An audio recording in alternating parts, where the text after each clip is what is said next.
on this channel, we used to build brackets. Like if you think of like college basketball, you got your 1 seed, 2 seed, 3 seed, whatever. Yeah. So if you were building a bracket to determine what the best video game of all time is, Ooh. I want your top 4 video games. And not just like, it can't just be Mario. It would have to be specifically like Mario Brothers 3 for the original Nintendo. So I want to give you the floor. Yeah. And try to compile the 4 best video games of all time. Man, so obviously there's subconscious subjectivity here. Oh, of course. This is Craig's. This isn't like... So I guess, yeah, here's my question then. Am I trying to make the objective list, or is this my personal top list of video games? Because I certainly have a list of favorite video games. Yeah, so that's a good question. So I would say try to take both into an account, Okay. but lean more on your own personal favorite. Okay. So like an example for me would be like if I'm building one of like the best rappers, you know, Jay-Z, I would think is one of the best, but not one of my personal favorites. But I'd probably give him some extra bonus points because of how like widely and highly regarded he is by just the culture.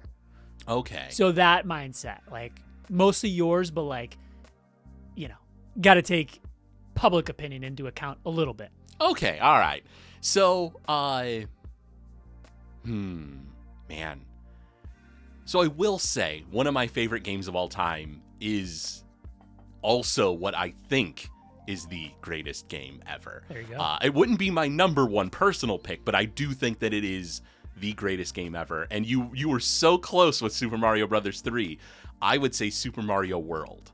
Okay, for what system? Super Nintendo. Oh. So it's the first Mario game for the Super Nintendo. I argue, because a lot of people pitch Mario 3, and I don't think they're wrong. Like, it's an amazing game. Mm-hmm. But I think Super Mario World took the concept of going to stages and, you know, and having this, like, larger world for Mario, and they allowed you to backtrack.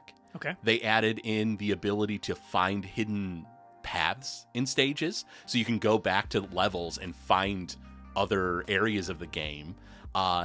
You know, the controls are tighter, they're smoother. You know, the game in general looks better. Of course, it's Super Nintendo, but graphics, I argue, definitely aren't my number one, you know, choice when it comes to favorite games. Interesting. I would put graphics way down the list, honestly.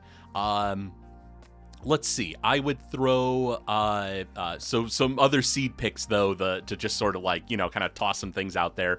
I think as far as adventure games go, The Legend of Zelda: Link to the Past on Super Nintendo, another phenomenal game. People will tell you it's Ocarina of Time on Nintendo 64, but those people are wrong because that's just a poor man's Link to the Past. Oh shit! Shots fired already. Quick pause because I've noticed, I mean, I don't know if I'm noticing a pattern, but do you have a console allegiance? Like, do you prefer Nintendo, like way over an Xbox, a PlayStation, or a PC? So these days, I mean, all throughout my life, I've always had Nintendo systems, but I've generally also, because I'm such a video game guy, have had PlayStations. I had the 360. I had, you know, PS4, you know. Okay. So I've definitely had plenty of systems. I would say that I am a little bit skewed and biased towards Nintendo.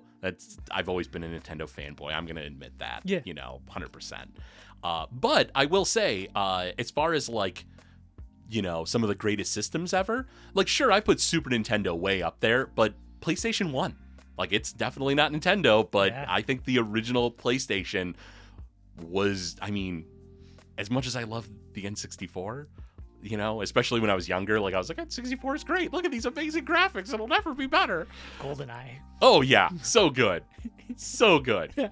It still holds up. Like, if you go back to play it, it's still fun. Yeah. But the PlayStation 1 had better games. Yeah. It just did. And it had way more games. You know, I think the N64 didn't really have like a giant library of games because it was cartridge based. It wasn't as easy to produce, you know, than as CDs. And so, you know, you also had a ton of companies that wanted to make their games on CD rather than cartridge. So they're like, Oh. see you later, Nintendo, and jump ship, you Okay. know? I didn't. So, yeah. I didn't know that. Learned something Yeah, new. yeah. Nintendo, which isn't to say the N64 wasn't successful for them. They still sold a lot, you know. But in the grand scheme of things, they lost their monopoly, you know.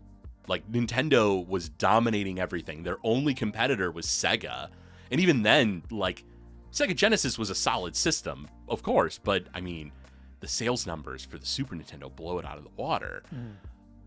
But by the time the N64 launched, and like even Sega, their Sega Saturn, nobody had a Sega Saturn. I did, but What? I was the only one. I was the only You one. were the only person. And as a kid, like I didn't know any better. It was just like what we had at my dad's house, and I was like, all right, we'll play this. And Do you remember any games on it? Like any in particular that you played? Because now I'm curious. Like because so few people had it. So there's one racing game called Daytona USA. Okay. And we played the shit out of that game. We played it so meticulously that like we would set records and beat it by 0.0001 seconds. Like there was a certain way you could turn and kind of clip the wall.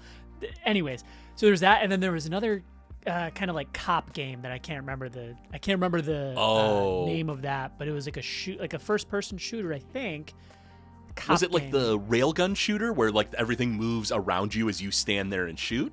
No, it wasn't that. It was like you would go into different worlds, okay. Different environments, and you were the good guy. You'd take down the bad guy. That's all I remember. But Don't yeah. know it off the top of my head. Okay. I'll have to look into that one. Yeah, I wouldn't put either of those in my top 4. So let's get back. So you sure. said Super Mario World, Super Nintendo. Which Zelda game for Super Nintendo? Link to the Past. Link to the Past. Yep. Okay. Let's throw in something more recent. How about Undertale? Undertale is a kind of a weird. It's an indie RPG that people either love it or they hate it. Like Okay. it's a really weird game.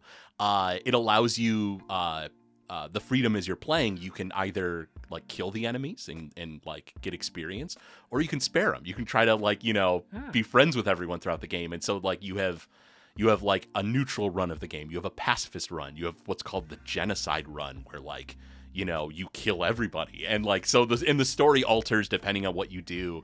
And it's a really weird and meta game. So at the very first time I played, I killed someone, and I was like, I kind of didn't want to kill anyone in this playthrough. I never really played it before, and I never heard much about it. And I was playing on PC, and I reset the game. And so I was like, all right, well, let's just try this again. And they call this character Flowey. It's this like flower character who's kind of evil. And like, as I'm starting the game up, Flowey appears, and I'm like, oh, that's weird. And Flowey's like, Craig, why do you think that you can redo this? What makes you think that you can have an impact? You're going to do the same thing all over again. And I was just like, oh, no. Wow. And because the PC version pulls your personal information, from your computer specs or whatever. And so it was calling me out my first and last name. And I was just like, no. And so, I was immediately hooked. But the gameplay is interesting because it's like an RPG. So it's like kind of turn-based, take turns doing your thing. But when the enemy attacks you, it almost becomes like a shoot 'em up game, like the space games where you move around and like avoid bullets. It's like a bullet hell RPG where like the enemy's attacks come at you and you move this little thing around them.